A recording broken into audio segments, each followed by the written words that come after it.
আসছি নেক্সট লাইভে। এটা ছিল হলো কি টাকা পয়সার লেনদেন, আর দলিলটা ফেরত পেলো। এবার আসবো আসল সত্য আপনাদের সামনে তুলে ধরতে। হ্যাঁ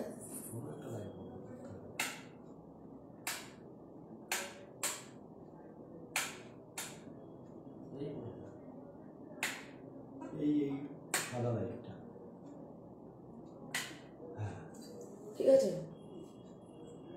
ঠিক আছে আমার এই সাদাটা দেখি না।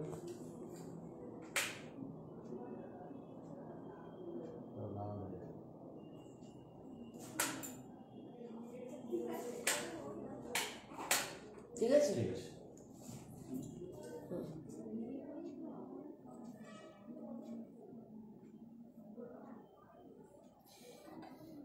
Thank you Kanaklata di, thank you.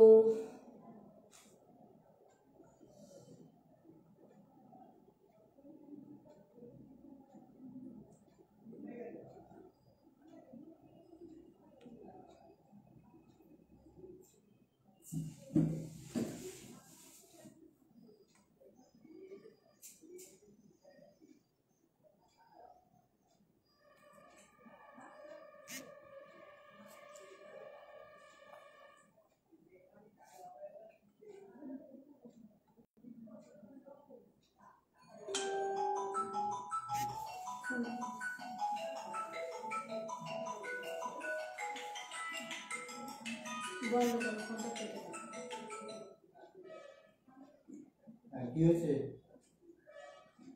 পিসি অফিসে? আচ্ছা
হ্যাঁ নাম্বার দেওয়া যাবে, কেন নাম্বার দেওয়া যাবে না? নাম্বার হলো কি, আমার নাম্বার 8250386334, 8250386334, এটা হলো আমার নাম্বার।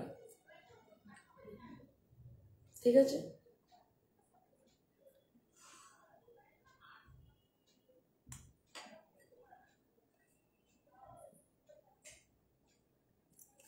আচ্ছা। আমার পাশে যে যে দুজন বসে রয়েছেন তারা এসেছিলেন 2017 সালে। আজকে একটু তুলে ধরি, একটু যখন সময় পেয়েছি, জীবনে তো সময় পাই না, তো ওনাদের দিকে ক্যামেরাটা ঘোরাচ্ছি।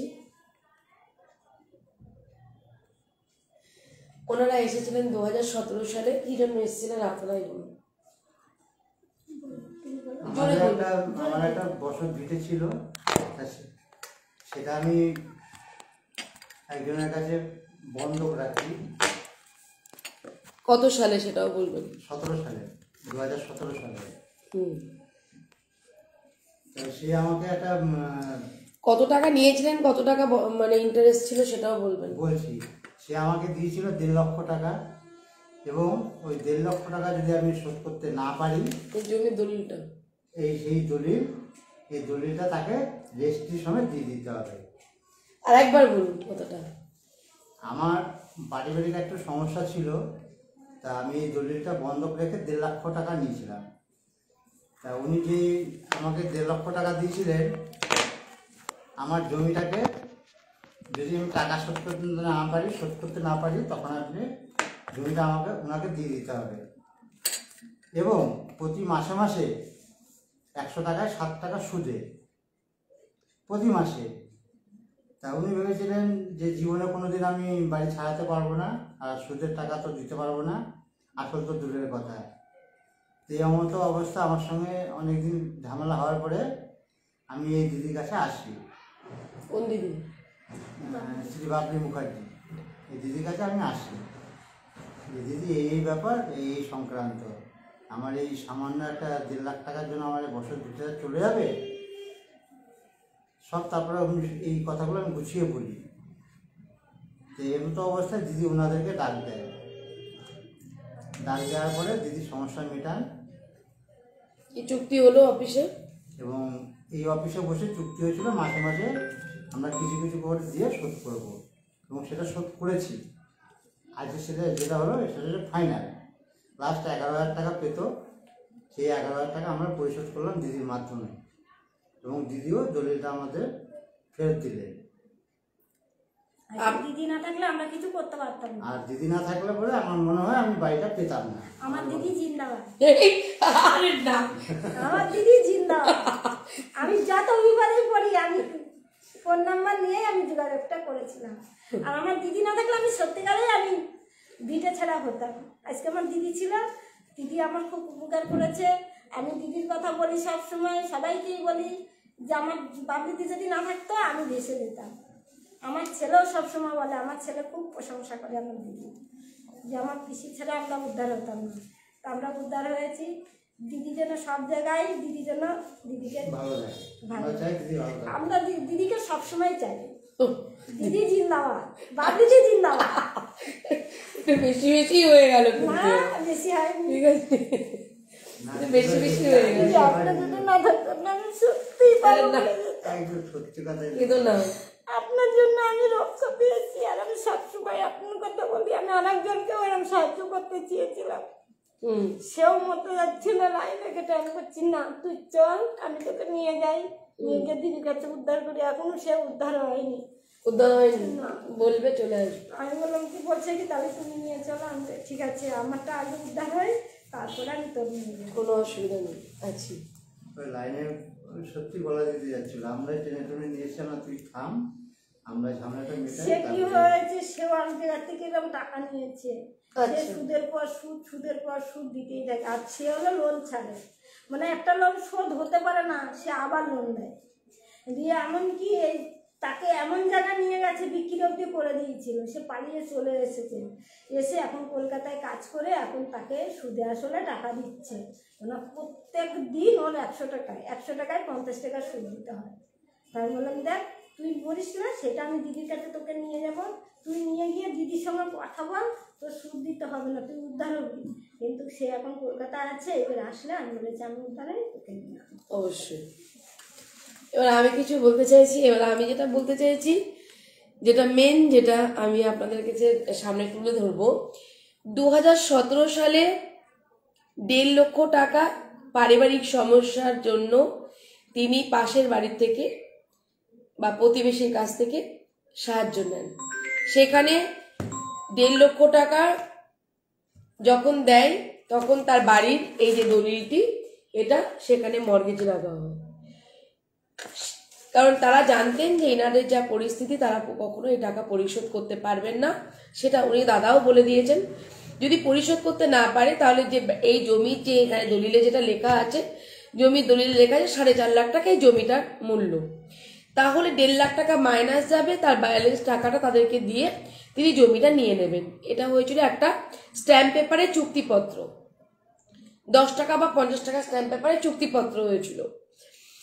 এই চুক্তিপত্র যখন হওয়ার পর এনারা খুব জর্জরিত হয়ে যায়। জানি না ওনারা কোথা থেকে আমার নাম্বার পেলেন।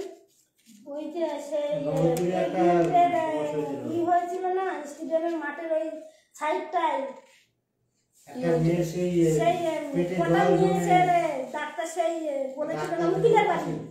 ও আচ্ছা আচ্ছা আচ্ছা আমি ওখান থেকে ফোন নাম্বারটা নিয়েছিলাম। আচ্ছা, এবার বুঝতে পেরেছি। তার মানে আমি সেই নবদ্বীপে যে 37 ঘন্টা লড়াই দিয়েছিলাম উকিল বাবুর বাড়ির সামনে, উকিল এবং ডাক্তার তাদের বাড়ির সামনে যে ধর্ণা দিয়েছিলাম, কারণ হ্যাঁ ভুয়ো ডাক্তার বেরিয়েছিল, সেখানে ইনি ওখান থেকে আমার নাম্বারটা নেন। কারণ সেই নবদ্বীপে আমাকে মনে হয় ওই 37 ঘন্টা লড়াইয়ের পর জয়ের মালা পরিয়েছিল আমার নবদ্বীপ থেকে। তো সেই সময় উনি আমার নাম্বার নেন, তারপরে উনি আমার সাথে যোগাযোগ করেন, ওনাদের একটা সমস্যা আছে এটা বলেছিলেন। তারপরে উনি অফিসে আসেন। তো অফিসে আসার পর যখন এনারা বলেন যে জমিটা আমরা নিয়ে নেবে ওনারা জমিটা, যেহেতু এরা টাকা পরিশোধ করতে পারছে না, তখন আমার কাছে আসার পর দুই পক্ষকে আমি ডাকি এবং ডাকার পর আমি জানতে পারি যে 1.5 লক্ষ টাকা এটা দলিল মর্গেজ রয়েছে তাদের কাছে, বন্ধক দলিলটা। তারপর এই 1.5 লাখ টাকার ওপরে তাদের 100 টাকায় 7 টাকা সুদ, তাহলে 1.5 লাখ টাকায় 7,000 টাকা সুদ হচ্ছে। না 10,500 টাকা, হ্যাঁ 10,500 টাকা, 10,500 টাকা প্রতি মাসে ইন্টারেস্ট। ও সরি, আমি অত হিসাবই নই, তার জন্য একটু ভুল বলেছি, সরি। মানে এনাদের এইটা দলিলটা তো বন্ধক রয়েছে এনাদের কাছে যারা দেখলেন, তারপরও এই 1.5 লক্ষ টাকার ওপরে, কেমন দেখুন 1.5 লক্ষ টাকার ওপরে তাহলে 100 টাকায় 7 টাকা সুদ, 1.5 লাখ টাকায় 10,500 টাকা সুদ।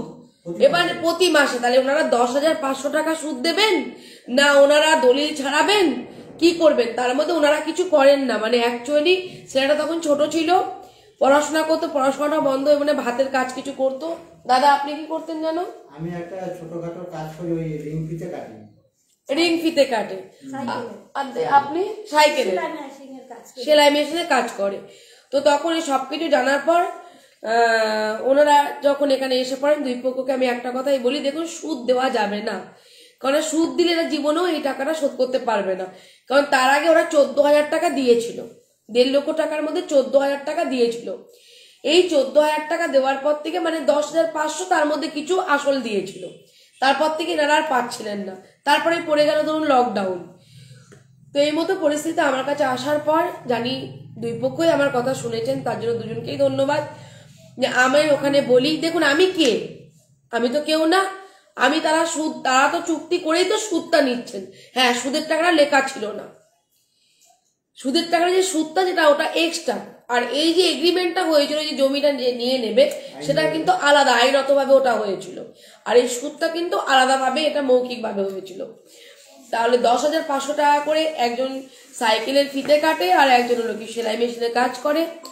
তো সেখানে তাদের সম্ভব ছিল না বলে আমি তাদেরকে বুঝিয়ে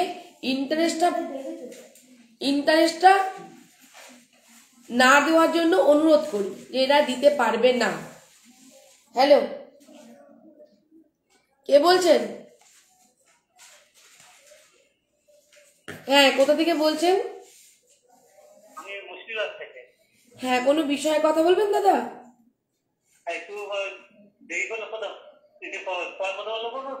হ্যাঁ আমি আপনাকে ফোন ব্যাক করছি, আমি একটুখানি একটা কথা বলছি লাইভে। হ্যাঁ হ্যাঁ হ্যাঁ হ্যাঁ।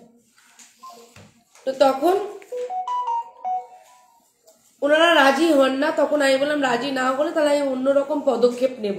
আর সত্যি কথা বলছি, কাল সেদিনকে পরশুদিনকে লাইভে বলছিলাম না, আমি আগে খুব দাপুটে ছিলাম, সত্যি দাপুটে ছিলাম, মানুষ একটু ভয়ও করতেন।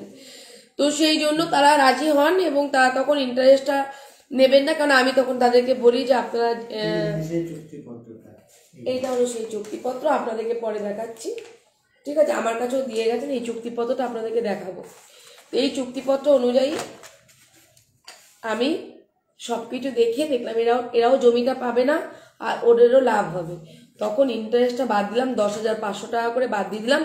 আসল যে 1.5 লাখ টাকা তারা কি করে পরিশোধ করবে তার জন্য আমি বসে দুই পক্ষকে নিয়ে আমার ওই অফিসে, পুরোনো অফিসে বসে একটা মীমাংসা করলাম। এবং তখন সেই মীমাংসায় অনেক গ্যাঞ্জাম অশান্তি হওয়ার পর এনাদেরকে বললাম যে এই টাকাটা পার মান্থ যেটা আপনাকে আমি বলছি আপনি কত দিতে পারবেন মাসে। বললো আমি ছেলেটা বললো যে পিসি আমি এই টাকা করে কাজ করি, আমি এই টাকা দিতে পারবো। আমি ঠিক আছে তুই তাহলে আমাকে দিবি, আমি প্রত্যেক মাসে তোকে এই ডেট থেকে এই ডেটের মধ্যে আমি টাকা বুঝে নেব, আর যদি টাকা না দিস তাহলে তোর কপালে কষ্ট আছে। হ্যাঁ আমি বলেছিলাম কথাটা। তখন সে ভয়ে প্রত্যেক মাসে আমাকে টাকা দিতে হচ্ছিল। এবার কোনো মাসে হয়তো গ্যাপ গেছিল, তখন আমি প্রচন্ড বকুনি দিয়েছিলাম। তো বকুনি দেওয়ার পর ও কি করলো, ভাবলো মনে হয় পিসির কাছে গেলে তো পিসি বকুনি দেয়, 1 মাস না দিলেই। কিন্তু আমার উদ্দেশ্য তো দেখুন, আমি এনাদের কাছে কোনো পয়সা করে নিইনি, 4 আনা পয়সাও নিইনি, কোনোদিন 500 টাকা ভিজিটও নিইনি। নিয়েছি? আমি কিন্তু কিছু নিইনি, আমার মনে নেই নিয়েছে কি নিইনি। তো সেই জায়গায় আমি বলেছিলাম তোকে দিতে হবে, তখন তো পিসি খুব বকুনি দিচ্ছে, তখন ও কি করে ওদের সাথে কথা বলে দেয়। না, ওদের সঙ্গে প্রথমে আমরা কথা বলিনি। টাকাটা যখন 1 মাস দিতে পারিনি, বলেছে পিসি তাহলে আমরা তো প্রত্যেক মাসে যাচ্ছি, বলে কি তোরা এরকম টাকা দিচ্ছি ভেঙে ভেঙে, আমরা তাহলে যেতে পারবো না। তা আমি বললাম কি তাহলে ব্যাংকের অ্যাকাউন্ট নাম্বারটা আমি দিদির থেকে নিয়ে আমার যখন যেরকম হবে আমি দিদির ব্যাংকে পাঠিয়ে দেবো, দিদি আবার আপনাদের ব্যাংকে পাঠাবে। বলে না আমরা ওইসব ঝামেলার মধ্যে যাবো না। এই কথাটাই তখন বলতে যাচ্ছিলাম ওদের সামনে। মানে অ্যাকচুয়ালি মানে আমি আমাকে অ্যাভয়েড করাটা। তারপরে যখন এই 11,000 টাকা দিতে চাইলাম তখনও আসবেন না, তখনও আসবে না।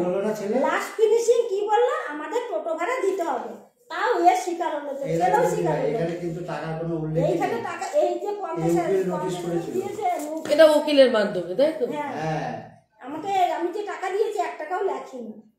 তাহলে আমার টাকাটা আমি যে দিলাম, তাহলে সেটাই আমি দিদিকে জিজ্ঞাসা করলাম যে আমি যে 50,000 টাকা দিলাম, তাহলে আমার সেই টাকাটা কেন? তাহলে কি হলো, ওনাদের উপকারটা 1,00,000 1.5 লাখ টাকার মধ্যে 10,500 টাকা করে পার মান্থ কিন্তু তাদের টাকা বেঁচে গেল প্রথম।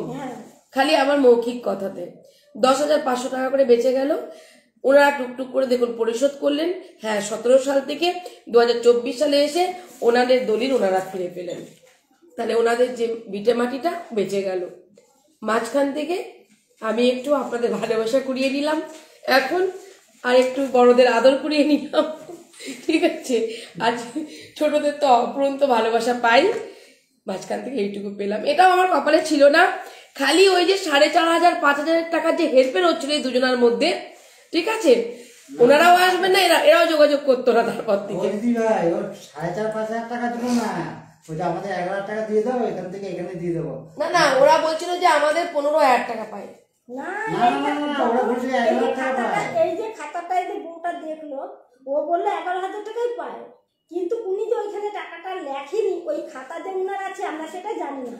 আর আমাদের ইনি কি করছিল, প্রথম যখন টাকা দেবে ইনি বলেছে খাতা মাতা কিছু লাগবে না, একটা কোর্ট পেপার নিয়ে আসি, নিয়ে এসে আমাকে সই করে টাকা দিই। আমি বললাম দেখো কোর্ট পেপার তো 3 মাস পরে কোনো ভ্যালু থাকবে না, তা তোমার যদি টাকা দিতেই হয় তাহলে আমি টাকা দেবো, আমি একটা খাতা বানাবো। উনিও বলে খাতা লাগবে না, ছেলেও বলে খাতা লাগবে না। আমি বললাম দেখো একটা প্রমাণ থাকলে আমি লড়তে পারবো, আর আমি যদি কোনো প্রমাণ না থাকে আমি কিন্তু লড়তে পারবো না, যতই আমি দিদির কাছে যাই। দিদি আগেই তো বলবো প্রমাণটা দাও। তাহলে আমি যে এই যে খাতায় তুলেছি এটাই ওদের রাগ, যে কেন উনি খাতায় দিল। এর মধ্যে ছেলেকেও ফোন করে বলে তুইও ভালো তোর বাবাও ভালো, শয়তান তোর মা, তোর মা হলে বেশি পাবি। আর আমি খাতার মধ্যে আমি নিজে কিছু লিখি, এই খাতার মধ্যে আমি বলেছি তুমি কিছু লিখবে না, ওরা আগে টাকা গুনে নেবে তারপরে লিখবে, তারিখ লিখবে, ডেট লিখবে, টাকা কত দিলে সেটা লিখবে, উনিই লিখবে। আমি টাকা দিতে গেলে আমাকে বলে তোর হাতে টাকা আমি নেবো না, আমাকে এইভাবে কথা বলে তুই তুকারি করে, ওর জন্য আমি যাই না, হয় ছেলে দিত না ওর বাবার কথা টাকা হলে বলবে তুমি দিয়ে আসো, আমি যাবো। যাক আপনাদের ভালোবাসা আশীর্বাদে ওনারা দলিল ফিরে পেয়েছে, এটুকুই আমার কাছে মানে আমার কি বলবো, আমার কি জানো আমার ভাগ্য যে লাস্ট ফিনিশিং মুহূর্তটুকু, এই আনন্দের মুহূর্তটুকু আজকে আমি থাকতে পারলাম। হয়তো এই টাকার মধ্যে একটু গন্ডগোল না হলে ও যোগাযোগ করতো না পিসি বলে, এনারাও আসতো না, ওখানেই মিটিয়ে যেত, আমি কি জানতেই পারতাম না। আর আমার অ্যাকচুয়ালি কিছু মনেও থাকে না কার জন্য আমি কি কাজ করি কি করি না। এর জন্য আমি সবসময় ছেলেকে বলি বাবু পিসিকে ফোন করেছিস না, জিজ্ঞাসা করবেন করেছি, আমি সবসময় বলি বাবু পিসিকে ফোন করেছিস, এই যে টাকা দেয় তাও আমি বলি বাবু পিসিকে ফোন না করেনি। এইদিকে বিপদে পড়ে ফোন করেছে, আর অ্যাক্সিডেন্ট হয়েছিল যখন তখন ফোন করেছিল যে পিসি আমার অ্যাক্সিডেন্ট হয়েছে, মার তো হয়েছিল তো, যে ওরা গন্ডগোল করছিল তখন। হ্যাঁ এই যে আমি যখন এই টাকাটার কথা বলেছি, আমি বলছি দিদি ছাড়া কোনো কিছু করবো না, বলছে আমরা টাকা দিয়েছি, আমরা এখানে মিটাবো। আমি বলছি না, আমি এখানে মিটাবো না, আমার যদি 11,000 টাকা 15,000 টাকা কোথাও যদি বলেন আমি তাও দিতে রাজি হতাম, কিন্তু দেরি হতো। কিন্তু এইটা কি সমস্যা, আমাকে এইটা শুধু জেরক্স করে এনে দেবেন, এটা আমার লাগবে না, এটা ওরা দিয়ে গেছে। আচ্ছা এই উকিলের ইয়েটা জেরক্স করে আনবো, ওটা আমার লাগবে, কারণ এটা আমার তো এই যে কাজটা যে করলাম এটা আমার সাকসেস স্টোরির ইয়েতে উঠবে। আচ্ছা তাহলে এটা নিয়ে আসি। আচ্ছা এইটা কার? এটা আমাদের অরিজিনাল না এটা? হ্যাঁ দলিলটা কই? ওই তো দলিল ওই তলায়। এটা প্রথম পেজটা না, পিন খুলে গেছে না তো?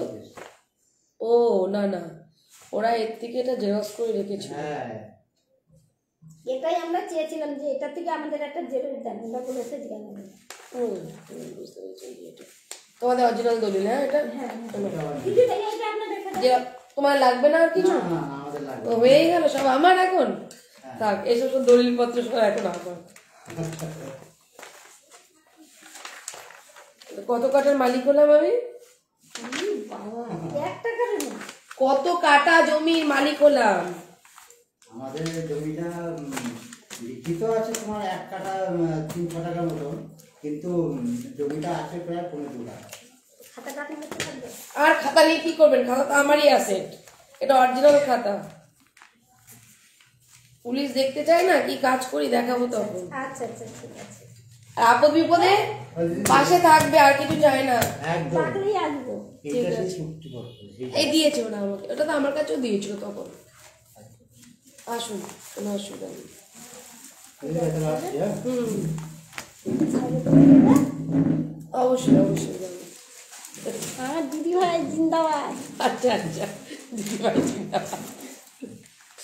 এই যে আসবো, হ্যাঁ। ঠিক আছে আসুন। এই ঘটনা দিদি ভাই, আমার ওই স্ট্রোকটা হলে খবর ছিল একদিন তুলো না, ওই সময় আমরা এমন 10,500 টাকা করে পার মান্থ দিতেও পারতাম না, এ দলিল অনেক আগেই চলে যেত। আসল টাকা তো পরে করেই করেছিল। 2,000, 1,500, 3,000, 4,500, 5,000 দিয়ে দিতে শোধ তো হয়ে গেল। দিদি ভাই তাহলে আসছি। হ্যাঁ আসুন। দাদা আসছি। কাঁঠাল খাবো আর মনে করবো। ব্যাগটা নেও। এই দাদা আর কাঁঠালটা দেখি দাও তো, রাখবো দাদা। না না না এই যে এইখানটায় কাঁঠালটা, ওই ভিডিওতে থাকবে একটা কাঁঠাল। একটা ছিল আলু বড়, আনতে হয় না, অত বড় কাঁঠাল আমাদের। না আমি এত কাঁঠাল খাই না, ওদেরকে নেবো না? সবাইকে দেবো। 2 থেকে 3 ইয়ে। এই যে এই সময় হয় আমাদের কাঁঠাল, অত সময় এরকম এরকম বড়, এরকম লম্বায় বড়, আর এই মোটা। তো এবার ছোটই হয়েছে, তাও ছোটই নিয়ে এদিকে দেখো, ছোটটা নিয়ে এসছি। এদিকে এদিকে। এই কাঁঠাল কে খাবে? সবাই মিলে খাবে। সবাই মিলে খাবে, আর যে খাবে সেই নাম করবে, এটা বলতে পারি। যে খাবে নাম করবে। কাঁঠালটা সত্যিই আমাদের গাছের কাঁঠাল। দিদি ভাই দেখো ঘ্রাণটা কি সুন্দর, ঘ্রাণটা দেখো। কালকে বাজারে ঢুকেছিল। এখনই কিন্তু ভেঙে এখনই খেয়ে নেবো সন্ধ্যার ব্রেকফাস্ট। ঠিক আছে যাক। দিদি এর মধ্যে ঢুকিয়ে দেবো নাকি? হ্যাঁ ঢুকিয়ে দেন, ছবি তো তুলে নিয়ে একটুখানি স্ক্রিনশট। দাঁড়ান এক সেকেন্ড, স্ক্রিনশট মারো ওই কাঁঠালের। ঠিক আছে তাহলে আমি জিতে গেলাম। না, চলো। এর মধ্যে ঢুকিয়ে দিই। এই কাঁঠালটারও অনেক ভাগ্য ভালো, কাঁঠালটা সারা দুনিয়ায় এখন কাঁঠাল দেখা যাচ্ছে। কে আছে আবার? কেউ আছে? আমি জানি কেউ নেই, তাই আমি আড্ডা দিয়েই যাচ্ছি। দিদি আসছি। হ্যাঁ হ্যাঁ আসুন আসুন আসুন। দাদা আসছি। হ্যাঁ ভালো থাকবেন, হ্যাঁ যোগাযোগ রাখবেন। অবশ্যই অবশ্যই।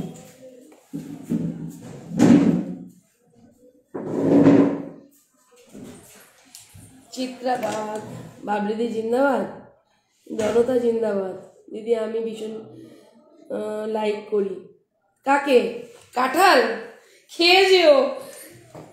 আমার কর্তা একটু পছন্দ করে না কাঁঠালের গন্ধ। কাঁঠাল বাড়িতে ঢুকলেই করে শুকিয়ে আগে কাঁঠাল বাইরে বের করতে হবে, ঠিক আছে? না আমার বাবা না আমার বর।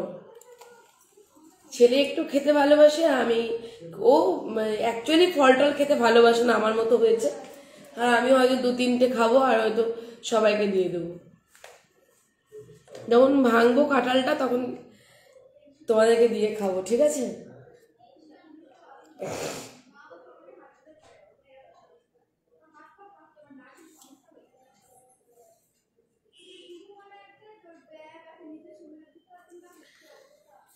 থাক, অনেকের কমেন্টের উত্তর দিলাম না, অনেকের কমেন্টের উত্তর দিতে পারবো না, মানে আপনাদের কমেন্ট আমি বুঝতে পারছি না, তাই উত্তর দিতে পারলাম না।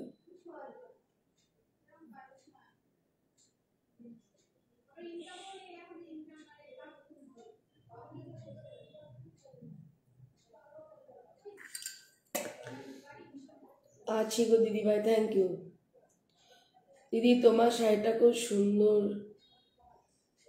তোমার শাড়িটা খুব সুন্দর।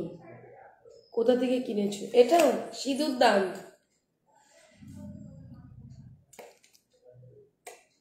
সিঁদুর দান দিয়ে কিনেছি।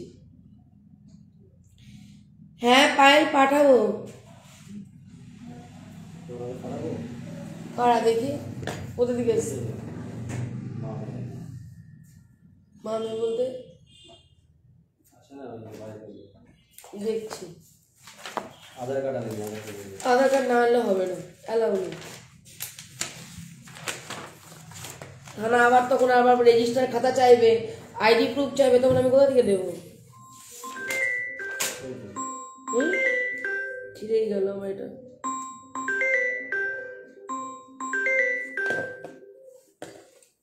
বলো আধার কার্ডের জেরক্সটা করে আনতে বললো শুধু।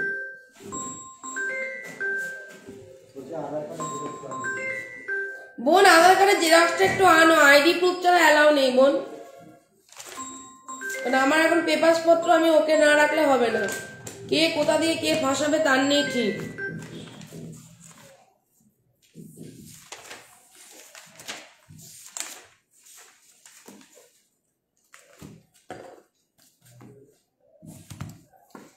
চলো নেক্সট লাইভে আসছি।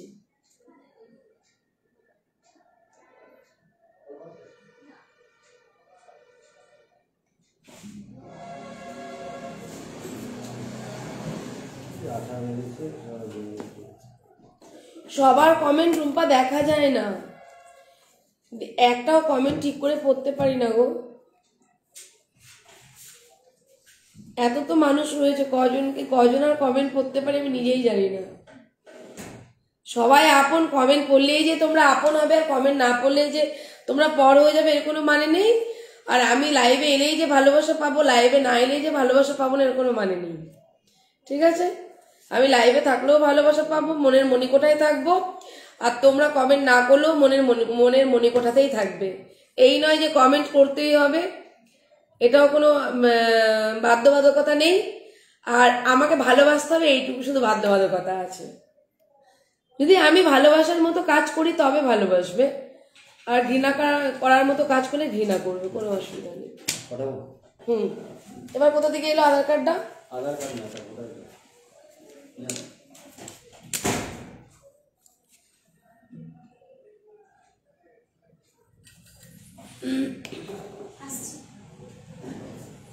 ও তোমরা আসো। আমি তো অন্যজনকে ভেবেছিলাম। আছি, ভালো আছি। হ্যাঁ খাবো। আসতে পারলো না আমাদের সাথে। কালকে না কবেই তো ফোন করলো, পরশু না দাদাভাই বহরমপুর আছে এরকম আমরা গিয়েছিলাম দাদার বাড়ি হয়ে আসলাম। স্ট্রোক হয়েছে? বলো কি? গেলাম তো, গিয়ে দেখি। আমি করছি।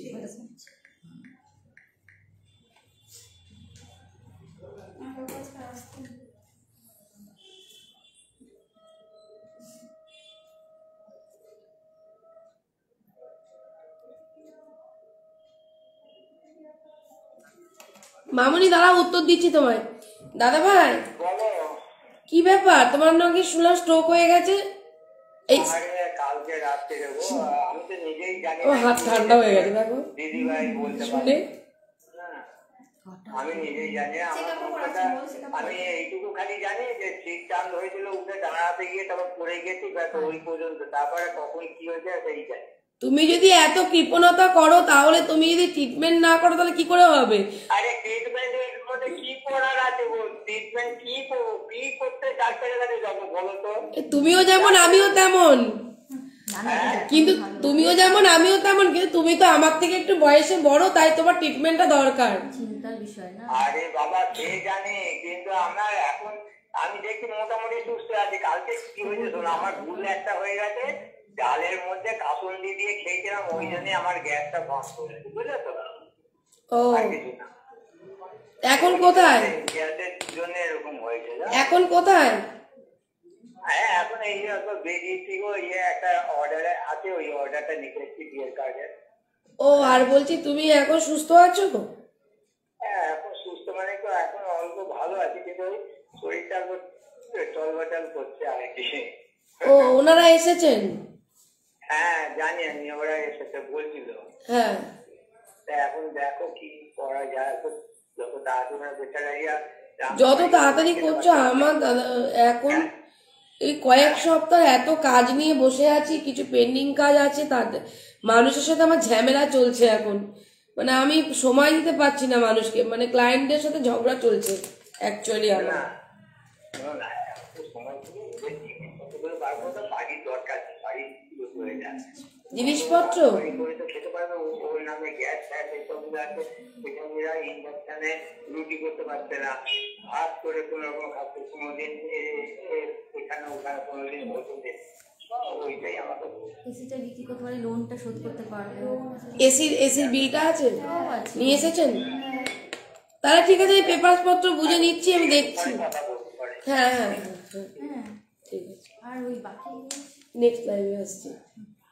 তোমরা যারা যারা কমেন্ট করছো, আমাকে ভালোবাসা দিচ্ছ, তোমাদেরকে অসংখ্য ধন্যবাদ এবং অনেক অনেক ভালোবাসা, অন্তঃস্থল থেকে অপ্রন্ত ভালোবাসা আর দু হাত ভরা আশীর্বাদ ছোটদের জন্য আর আমার সমবয়সীদের জন্য।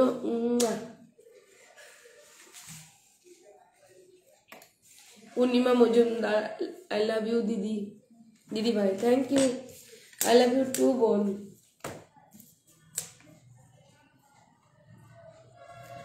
চলো, তোমাদের সাথে অনেক কিছু বলার আছে, আমি চাইছি যত তাড়াতাড়ি যদি আজকে মানুষ চলে যাবে তত তাড়াতাড়ি আমি একটুখানি ফ্রি হব এবং তোমাদের সাথে কথা বলতে পারবো। তো আমি আসবো তোমাদেরকে কিছু সুখবর দিতে আর কিছু সিরিয়াস আলোচনা করতে, ঠিক আছে? এটার কাটছি, আমি নেক্সট লাইভে আসছি।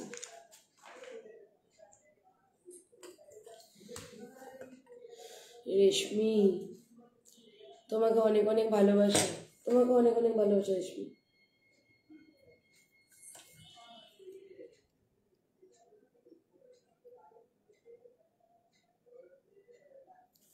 অপেক্ষায় থাকো, রিল আমি আসছি।